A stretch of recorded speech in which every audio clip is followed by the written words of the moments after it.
Hello, everyone. Welcome to the Southside Beat here on the DK Pittsburgh Sports Steelers YouTube channel and podcasting network. Chris Halicke, Matt Williamson here at the conclusion of Minicamp. Matt, it's been a big week on the Southside. It sure has. It was a fun 9-day experience. I was on the air for 3 hours a day doing it, but boy, it really picked up this week. I mean, we were laughing on the air that we barely talked about Faltanu coming back, or how Harmon looked, or Watt's holdout, or boy, this DK Metcalf guy looks pretty good. You know, like all week, I mean, we could only talk about one thing. And I'll be honest, my eyes were glued to number 8 the whole time. Yeah, so that is the news. Since we last did an episode of the Southside Beat, Aaron Rodgers is officially a Pittsburgh Steeler. It is the speculation is over.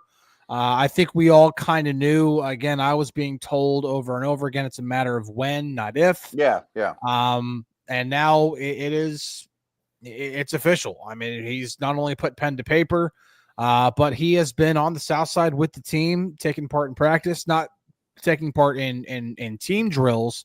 But that's mainly because, you know, Mike Tomlin's like, well, first off, he's learning the playbook, but second off, those reps are a little bit more important for somebody like Will Howard at this time of the year rather than Aaron Rodgers, who's been doing this for more now going into his 21st season in the NFL. Rodgers doesn't know the offense yet. I mean, why would he run the team? You know, and to me, it's pretty simple, right? You know, so immediate reaction to it finally being done. Let's start there to Rodgers officially being a Steeler and having it happen before minicamp. What's your reaction to that? Immediate reaction was, like I mentioned, we were on the air from 10 to 1 every day. It felt like at 1:01 after OTAs, it got announced. And my immediate reaction was the timing was so deliberate. And I bet they knew the exact minute that it was going to be released 2 months ago. You know what I mean? Like, just even talking to the owner and the head coach and the GM and everybody every step of the way, owners meetings, they never said it, but just reading between the lines, they kind of knew that this was going to happen. And I think they knew the exact minute it was going to happen. And then my immediate thought was kind of fanboy. Like, you know, that was Thursday evening. That was 1 week ago. Yeah, I mean, about to the minute almost. I mean, give or take. And my immediate thing was, man, next Tuesday can't come here soon enough. I want to be next to him. I want to go see one of the greatest quarterbacks that ever lived. You know, I want to go be around him. I want to go check it out. And then over the weekend, I did even more and more homework on him. And there's warts, but I warmed up to the player more and more and more. And I don't want to get ahead of myself or get our fans too excited. I'm not here to promote the Steelers. But in terms of what he's capable of as a football player, I'm really excited. Yeah, so I've been going through the Jets season game by game. Okay. Now, I am 4 games in. I am actually in the middle. Before I hopped on, I was in the You'll like the end better than the beginning. Oh, yeah. No, I do know that. And right now I'm in the middle of going back through. I've already watched it through once, but I am in the middle of going through the 5th game of the season, which was against the Vikings, which was a train wreck. So that's one of the worst ones, I think, from what I remember. Yeah, it was a train wreck, and it was not just a train wreck just because of Aaron Rodgers. It was a train wreck altogether. The Jets. I think if you watch that game, you wish Flores was still a Steeler coach too. Oh, they were. The Vikings knew exactly how to attack that defense. Or attack that offense. I mean, and yeah, it was very, very apparent. But even like the week 4, which was not a great performance through the first 4 games, it was like probably Rodgers' worst performance. There were still some things in there in which you're like, this is still valuable to have a quarterback. Like there was one play in particular where the Jets were running a cover 0 blitz, and they were going to have more. I mean, it was going to be 7 coming, and they only had 6 back in protection. But they had trips on one side, and they were running dragon with the number 2 and the number 3 on the right side. And so when you know you're in man coverage and you have a guy running a flat, that guy who's the number 3, the guy closest to the offensive line, is running the flat. The guy's going to go run with him, which then opens up room for the slant. And so all Rodgers has to do is make sure the protection is shifted so that the free guy is coming from the weak side of the play. I mean, he got the protection all down. He knew exactly how to attack it, and he executed it even while he had a dude in his face. Okay. So, an unblocked defender, let alone. No, it was a blocked defender. Oh, okay. So, like, or attempted to be blocked, right? Right. His protection wasn't great. Yeah. No, it was not. It was bad. No. 2 years in a row, drafting a tackle, Yeah. So, like, the whole reason that I bring that up is because, like, the pre-snap stuff, understanding like how to get the offense in the best position prior to the snap. But that doesn't mean free reign or anything like that. Like Rodgers even said, like sometimes there can be 2 or 3 plays called in the huddle. And this is just get to the line, see what defense you're in, make sure that see what the defense is showing and try to get yourselves into the best position to attack it. And so this is something the Steelers did not have and have not had since Ben Roethlisberger. And dare I say, Rodgers has made a living being better at this than even Ben was. Oh yeah. I mean, from the neck up, he's an A+. Yeah. I mean, he really is. I mean, I think he's Peyton Manning-esque, not, like not quite Peyton Manning. Nobody. Well, but I mean, like in that neighborhood. Right. Yeah. We've seen a million times the defense tries to substitute. He snaps the ball 12 guys on the field, or, like all the little things, all the tricks of the trade. People that have been around him say he is remarkably smart from a football acumen, and his ability to learn and teach and process is all really, really strong. So I have no doubts about that. And I'm sure people are like, and I'm not here to throw him under the bus, but we heard the same stuff about Russell Wilson last year. It's not really close. It really isn't. It's not. It's not really close. Or their ability to throw the football. That's never been Russell Wilson's like. No. He's been around the block, but that's not what he'll be known for. No. This is not being the way DK Metcalf described it, cerebral. Mm-hmm. At the line of scrimmage. This is a guy who has again made a living being the guy. Like who can just get the offense into the best position possible to attack the defense. Denny says Rodgers just needs to play call in his helmet, not protection adjustments, hot routes, or read progressions.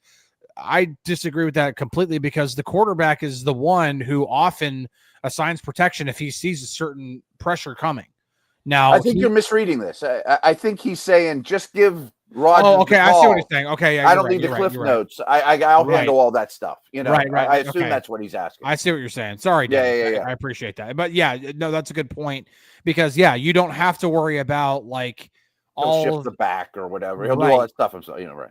Now, the one thing I am a little concerned about, and we'll get into a break right after this, is while I think there will be a good marriage between Arthur Smith and Aaron Rodgers in terms of a familiarity with the actual offense, is how much will Rodgers have an influence between now and training camp when the playbook is installed for the final time ahead of the season in terms of maybe more restrictions on motion, stuff like that, because Aaron's also got a certain way he likes to play offense.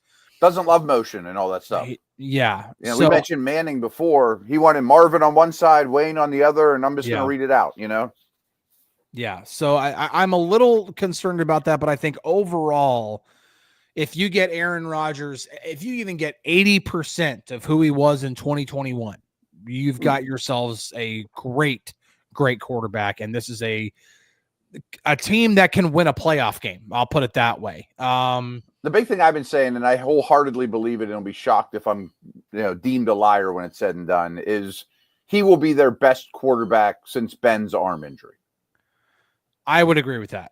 Even like last year, Ben, he's better than that. No, for sure. Yeah. Because when you talk about the rest of 2019, obviously, that version of Mason Rudolph and Duck Hodges, and then 2020 and 2021 with Ben, he was not the same guy. He was not mobile whatsoever. No. I mean, people want to say, oh, Rodgers isn't mobile. He can still move a little bit. Like he's not. Watching drills is good enough for me, the rollouts and stuff like that. Yeah. He's not going to improv like crazy. He's not going to run for 30 yards, but he's not a statue either. No, he's not. And when the defense gives him extra grass to run, If he's got an easy, like if he's got 3rd and 10 and he rolls out because, the 1st-2nd read wasn't there and he rolls out of the pocket and he sees nothing but green grass in front of him, he's going to go get it. I think he'll still do that. I mean, it's right. so many times in his career, it's 3rd and 7. He gets man coverage. They all turn their backs to him. He gets 8, slides, pops up, gives them the finger, 1st down, Mm-hmm. Then just breaks your back. Yeah, those are the back-breaking, the devastating yards that defenses hate to give up.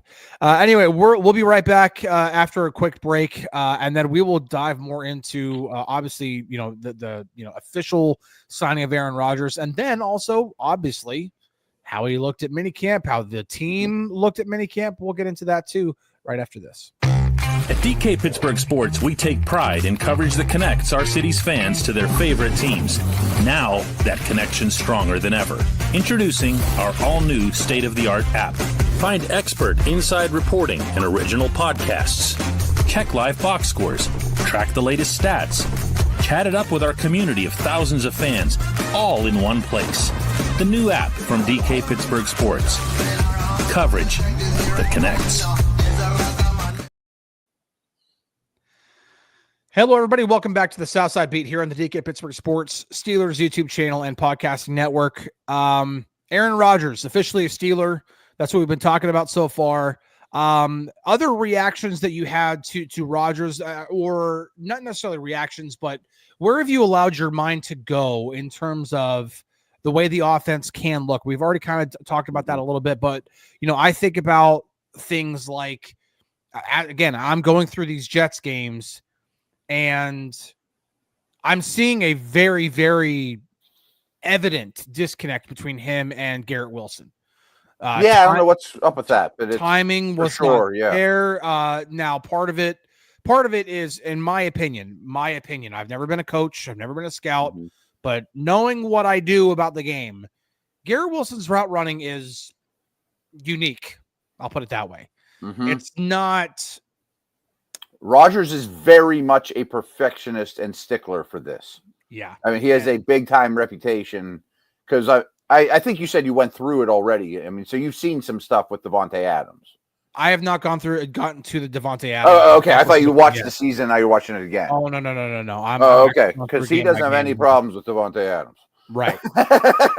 Right. It was very, but like first game of the season, I guess the 49ers, Garrett Wilson was running an arrow route, which anybody doesn't know. You are literally running like toward the middle of the field like you're running a drag.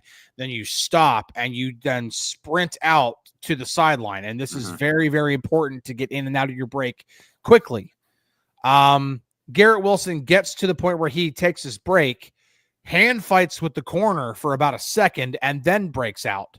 And meanwhile, Rodgers is in the pocket just losing his mind. Yeah, you could see he wants to throw at least twice, if not 3 times, before he actually gets rid of it, and then he ends up throwing a pick while Wilson was being targeted. And so now I begin to wonder, DK Metcalf, of all the things that he does great, and I do think that he knows how to get open running routes for sure. Right. How is that dynamic going to work when we're talking, especially when we're talking quick game? Now, I know it can run slants, but when we're talking like if he's running stick or if he's running drags or if he's running anything else, like how is that dynamic going to work between Rodgers and Metcalf? Yeah, it worries me a little. Yeah, I mean, to be honest with you, like we'll get there, I'm sure, at some point, but I do think the Steelers will add another wide receiver or another pass catcher. Right. And that guy will be a precise route runner. I mean, I believe that more and more of what style of receiver they might be interested in. And I really poo-pooed it when they made the addition. And I'm not saying Robert Woods is going to lead the team in receptions or anything like that, but this could be good for Woods. I mean, at his best, he was a pretty precise, trustworthy route runner. I mean, he's not at his best anymore. I get that. And hopefully, I hope they're not reliant on Woods. I hope people don't think that's what I mean. Right. But I don't think he's a guarantee to make it out of camp. Exactly. Right. But Metcalf has a history of drifting and ad-libbing a little bit, and Rodgers won't tolerate it. You know what I mean? I mean, he's a little bit of a unique route runner too. So that needs to be worked out. That's one that goes in the concern column, right? Right, but the good thing is so far, I mean, Metcalf was the one who reached out to Rodgers. They did the throwing session back Which is in super cool. in March in California. They are planning to do more during the summer. That's good to hear because you I'm not just talking about throwing, but also going through film together and and making this is the way it needs to be, DK. I think that's how the conversations are going to go. Right. Super quick, Chris. Like, yeah, everyone gives Rodgers a hard time, and I understand he's a divisive personality, and the Jets gave him too much leeway with personnel and say and all that. I think that's probably safe to say. yeah. But the fact that he loves Randall Cobb and Lazard, I think, is less about he wants to barbecue and have beers with them, other than more so about, I know exactly where they're going to be, and the ball's going to be within inches of where it needs to be. And if they screw it up, it ends up being a pick. Right. Nobody had a complaint when it was Jordy Nelson or Devontae Adams. Just because Lazard and Cobb aren't as good of players, oh, Rodgers is bringing his guys along. Well, they do what he tells them to do. Yeah. That is important, and I begin to wonder now. I do think that they will go and get, and I think somebody asked it earlier. I don't. Swan asks, "Hey, Chris, when do you think WR2 will be addressed?" It could be today. It could be next week. It could be during training camp, preseason. There's a lot of. We know they're a patient organization. There are a lot of that go into this. Yeah. But you also have to have two to tango. Now you can go out and you can go sign Amari Cooper. You could. I mean, he's a free agent. Yeah. Bring him in. You could do that. But if that's not what you're interested in, and I think if they were really, really interested in Amari Cooper, they probably would have signed him by now. There's weird stuff going on there around the league for some reason. Right. And so I do think that the most likely addition is either, hey, Gabe Davis, we had you in. You need to get healthy. We'll call you in a couple months, and we'll see if you're still available. We'll check your health again, and if we like the way things look, then we'll bring you in. Or it's a little underwhelming to me, but I would understand it. Right. Or it's trading for a receiver, whether it be calling Green Bay about their receiver surplus, calling Houston about their receiver surplus, whatever it is. Maybe the Saints, now that they're going to be through minicamp and everything, maybe they're just deciding, you know what, we're not going to do anything this year. Let's just try to get whatever we can for Chris Olave. I don't know. We don't know how that's going to play out yet, but what I do know is the Steelers are going to be trying to get that. In the meantime, and we'll kind of transition into minicamp here.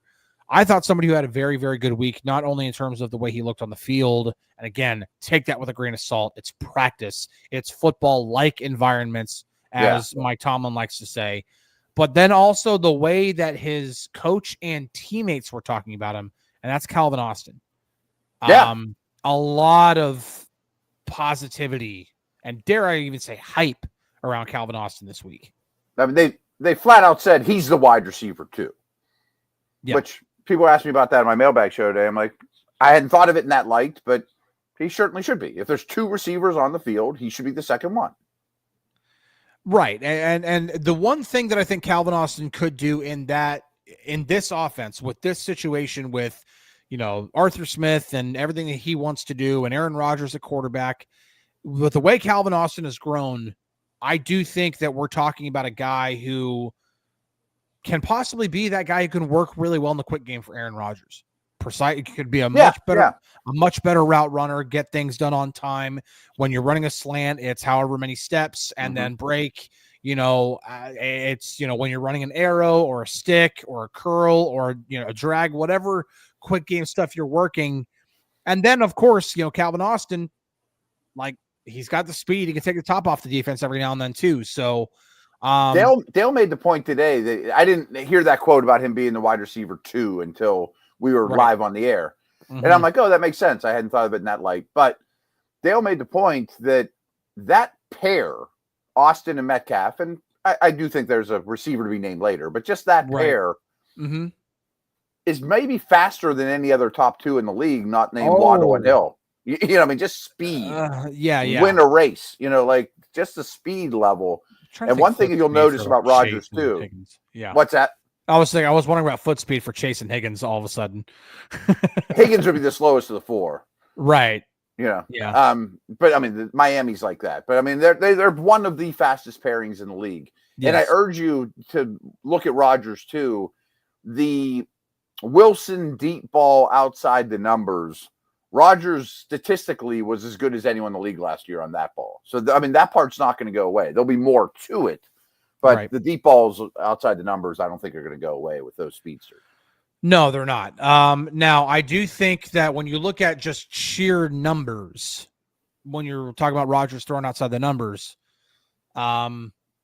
this is where I think it's important to look at the tape because when, like, for example, I think it was week 3. Again, I'm going through all these games and they start to blur together after a while, but he threw 2 back shoulder throws to Garrett Wilson that were both incomplete. One was caught, but Wilson lost where he was on the sideline and didn't get his feet in bounds. The second one, the ball came out way quicker than Wilson anticipated because Wilson was barely turned around by the time the ball was already sailing past him. So we're getting a question now about the ball coming out so fast. Right? Yeah. Right. But then the very next time he throws a back shoulder throw, it's to Mike Williams and it's complete. And it looks like they've been doing it for years.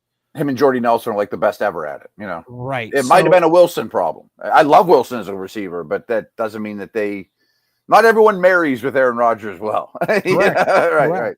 So that's what I'm wondering. Like, okay, do DK Metcalf and Rodgers get on the same page? Do Calvin Austin and Aaron Rodgers get on the same page? Because if Calvin Austin does enough where they get to training camp, first week of training camp, they still haven't added a receiver, and Aaron Rodgers like, you know what? I don't think I really need another guy. I just need that guy. Mm-hmm. Who knows? Who knows? Right, Aaron Rodgers still might be like, go get me Alan Lazard. That could be it. I don't know. To your original point, though, the current Austin situation is a positive and encouraging one. Yes, it is. Yep. 1,000%. And I may even consider throwing a year or 2 on his contract, to be honest with you. I think that when you're talking about everybody outside of TJ Watt that is due for a contract extension, I have 3 names I like. Deshaun Elliott is tough. Elliott, yeah. I mean, but I also I kind of understand the Steelers not wanting to approach Elliott this summer because before last year, Deshaun Elliott was a pretty decent player, but not quite on the level he was with the Steelers last year. You might be buying high. You could be buying high, but you also might be like, listen, we are really interested in bringing you back, but we kind of need to see it again. I get it. Right. And you can always get safeties too. Right. Now, but I would say right there after Deshaun Elliott, especially if he continues to go in the direction that he's gone over the past 2 seasons, I might say Calvin Austin is number 2 after that. Me too. And my last name was Jalen Warren. I wouldn't mind throwing. Yes. Yeah. He's the perfect example of a guy that has made peanuts. I mean, as an undrafted free agent, right. You could probably get him just 80 cents on the dollar and the Warren family would be thrilled. You know what I mean? Throw another year or 2 on there and great. Right. But I think Warren and Elliott are both. No rush. Yeah. It's stuff that you would do after the season, I think. Probably. Right. Calvin Austin, it might be another situation where you wait until after the season. But it would not surprise me if there was another preseason contract extension done.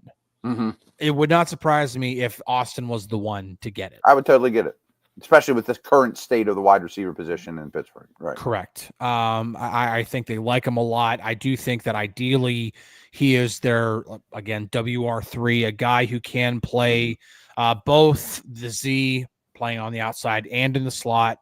He can return punts. It's a valuable player to have. Yep. The biggest question is how much do you pay him? But that's a conversation for another day. Last thing on him, I know we want to focus more on Rodgers, but everyone looks at him like he's little, he's a slot. He does, but like in college, 90% of his snaps were on the line of scrimmage, traditional outside the numbers guy. You know what I mean? Like he's not just a gimmicky dude. He's not Dree Archer, guys. You know what I mean? Or just a slot only. Right. Yeah, he is not. No, he's not a one-trick pony. He can do a number of things. And Cody kind of says he plays a lot bigger. He does. He does. He has some toughness to him too, and but he's still little, and he'll always be little. And every day he wakes up, he'll be little. Yep. That's something you can't change. You can't make yourself taller. You can make yourself a little bigger, but then you're sacrificing speed and So really quick, we should probably hit on it. And then there's one question I wanted to get to that was posted by somebody. I think we just need to talk about TJ Watt because we need to bring up minicamp. He wasn't there. I do think, however, that I'm bringing it up just for obligatory purposes. It's going to get done. I have no concerns at all. None. But there are a lot of people that are like, he should have been there. Trade him. Right. Yeah, you should trade him. And it's just like, dude. I can't believe a fan base would turn on. I'm not that he's like Hannibal Lecter to the fan base or anything, but like he's like the most likable, best player you've ever seen. How could you say anything negative or think anything negative because he wasn't at minicamp? I mean, what are you thinking? I just don't understand that logic at all. I don't get it either. It's really interesting. I don't think that social media best represents the actual overall feeling on TJ Watt, but bad apples out there, But social media is a place where people are just going to they will turn on even the most likable players right away. That's why Mike Tomlin is like such a hot button topic in Pittsburgh because, so there are so many people here that have turned on the coach because he hasn't won a Super Bowl in a long time. He hasn't been to a Super Bowl in a long time. Mm-hmm. He hasn't won a playoff game in 8 seasons, whatever it is. It's like, we've heard this stuff. We know. And now TJ Watt, because he's not at minicamp, because, he's going to be due for a contract that's most likely going to pay him more than Myles Garrett. And you're thinking $40 million. That's ridiculous. It's the same exact percentage. Doesn't make him a bad guy. Right. But the thing is, and the other part of this is that none of this should be surprising because we've seen this. There's precedent for it. He went through a contract extension 4 years ago, held in all through training camp and preseason, didn't sign his contract until like 4 or 5 days prior to the start of the season. And then he goes and he makes Josh Allen his word I can't say on YouTube without getting demonetized and pretty much wins the game for the Steelers and goes and wins Defensive Player of the Year. Like, I'm not saying that's going to happen this year, but man alive, like, do you really think that if TJ Watt doesn't sign a contract until the week before the season, that it's a problem? People think this is like their money. Like when people sign big contracts, there's always negative feedback. And guys, the league is so healthy. I mean, the perfect example is DK Metcalf. They gave him that contract and they're like, oh, he's not worth that money. That's a smaller percentage of cap than Metcalf signed his last deal with Seattle. I mean, percentage of cap's all that matters if you really want to critique this stuff. Percentage of cap is all that matters because if and when the Steelers signed, I'm just putting this into the best perspective I can possibly do it, and you can't argue it because it's actual numbers. This is not some narrative where I'm cherry picking stuff. If the Steelers signed TJ Watt to the same contract extension that they did 4 years ago, in terms of percentage of the cap, his new contract would have an average annual value of $42.8 million. Really? Okay.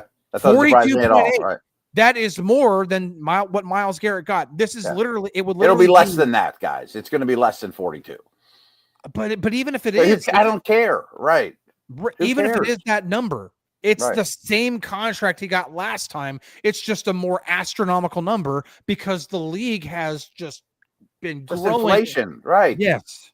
Inflation. Loaf of bread doesn't cost the same as it used to. Inflation in the NFL does not tie itself to the American dollar. No. It ties itself to the salary cap and how fast the salary cap grows, which grows way faster than the American dollar does. Here's a very quick lesson for folks is if you want to know how healthy the league is and if you're worried about contracts, look at the salary cap and look at the value of franchises. All that stuff is going through the roof. I mean, Washington had the worst owner in NFL history, and they made billions of dollars on the sale, of the Washington franchise. I mean, exactly. It's so healthy. Bus driver Al says Mike Tomlin doesn't mind. He can't get hurt. Preach it, dude. I'm telling you right now. Took the words out of my mouth. Mike Tomlin will be the least person concerned when TJ Watt, if and when TJ Watt is a hold in all throughout training camp. If that's how long yeah, it takes. keep him in bubble wrap. I hope it lasts for a long time. Right? Seriously, he will not care one bit. Really quick, I did want to get to this question. The last time around, right? He did not. He did not. Damien asks, Matt, Chris, I've been trying to get this question answered for over a week. Sorry about that. Is 35 to 37 minutes time of possession a realistic goal? If not, what should be the goal? We got to keep the D fresh down the stretch. Didn't want to. That's not a realistic goal. That's too high. I mean, that's pretty crazy. I mean, I spent a lot of time with it on today's show on the drive, but I don't want to get too deep into it. But people listen to my regular podcast. One of my major off-season goals is get yards per carry from 4.1 to 4.3 or 4.4. And there's a lot of different things we could get into, but obviously that would affect time of possession and keep you out of third and long, blah, blah, blah. They were amongst the best in the league before the losing streak. And then it got disastrous in terms of time of possession. The Eagles game, people remember. But if I'm at 32, I mean, would you take that right now? 33? I mean, I'd take 33 right now. I'm not taking door number 2. Yeah, I'd have to pull up the time of possession numbers from last year to really see. But yeah, I mean, you're going to have some games, hopefully, for the Steelers' sake, you're going to have some games where they're going to get 36 minutes time of possession just because they might be playing a team that just doesn't want to possess the ball, or maybe you just run the ball really well and you just possess it and you just play keep away. You're like, screw it. You guys aren't going to hold the ball. And they play a little slower and, running game, right. Right. But I do think that there are going to be some games where they struggle with that too. You might get down early, then you got to start throwing the ball like crazy. That's just part of it. It's the ebb and flow of the season. But I think overall, you want to be 32, 33 minutes per game. I think that's, Cody says, winning football. Yeah, Cody says 35 minutes we win the Super Bowl. Like if you average 35 minutes a game, that's a massive number. That's a gigantic number. So all right, I think that's going to be it for now. But we obviously have a lot more to talk about through the rest of the summer. I had to pull this up Rodgers. Just because. I apologize. Just because. No, go ahead. I mean, the Eagles led the league at 32-21 last. There you go. I mean, Detroit was at 31. Yeah, 31 and change. I mean, there's only 6 teams over 31. So you're in 32 is winning football. 35, 37 is crazy. Randy does ask a quick question we'll get to just really fast before we wrap up. How do you characterize Aaron Rodgers' passes compared to others in camp? More accuracy, more zip, quicker release? Matt, I want to get yes, all across the board. I almost said this to start the show. Like my daughter, God bless her, but she doesn't know if a football's stuffed or blown up. And she could spend 10 minutes watching quarterback drills and be like, I'll take the guy wearing number 8. Yeah. The other guys don't throw it bad, but wow. It is one thing to watch it on tape. It's another thing to watch it in person. Rodgers has always had, I won't say always, like you go back to Cal, obviously it's not quite like that, but Chris, by the way, I was in the war room with the Browns the year he came out. I wrote a scouting report on him. And he threw the ball a lot different back then. Everything was like up by the ear, real. Yeah. It wasn't ad-libbed. What now he's throwing, man, he throws like shortstop, Right. But for a long time now, Rodgers has had the unorthodox footwork, unorthodox release. But we are literally talking about in my opinion, top 5 arm talent all time. Like, agreed. I really don't think that's a debate. Arm talent is not arm strength. Like we're talking stronger. I mean, Ben probably had a stronger arm than Aaron Rodgers. Could probably throw it at higher miles per hour on his best day. Probably. But when we talk about arm talent, strength plays a role into that. But also, how often does your arm get you out of situations in which you are having to throw off platform, throw back across your body? Being able to do things that maybe quarterbacks just should not be doing. No.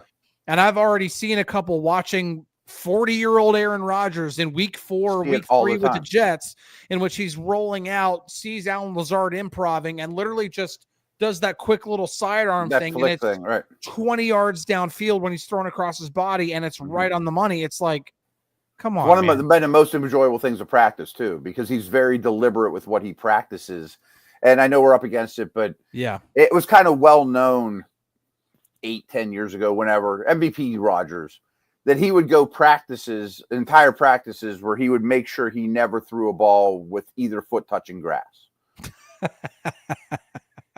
It's like Larry Bird played a game left-handed, like that's actually really funny. It right. Doesn't surprise me whatsoever. No, not at all. Right. Yeah, it's really, really interesting. Just really quick, Swan, do y'all think Tomlin is aware the fan base is tired of playoff losing? Yes, I think so. Yes. Very he aware does of not it. live on the moon, right? And do you think that Mike Tomlin wears that harder than the fans do? 1,000% yes. 1,000%. I also think Aaron Rodgers got embarrassed the last 2 years and has a little chip on his shoulder too. Yeah. I would have loved to have been in their conversation of, we think everyone thinks the game has passed both of us by. Yeah. Let's shove it up there. Something that would get us in trouble on YouTube, All right. I think that's a good place to end it. We'll be back next week with another episode of Southside Beat. We've got several weeks to cover before we get to training camp. So we'll continue to talk about this stuff, how the offense might look with Rodgers. We'll dive maybe more into detail on that stuff. Maybe we'll actually get another episode in which we have to talk about another addition, maybe a wide receiver or tight end. Who knows? So either way, until next time, catch you guys on the flippity flip. We'll see you later.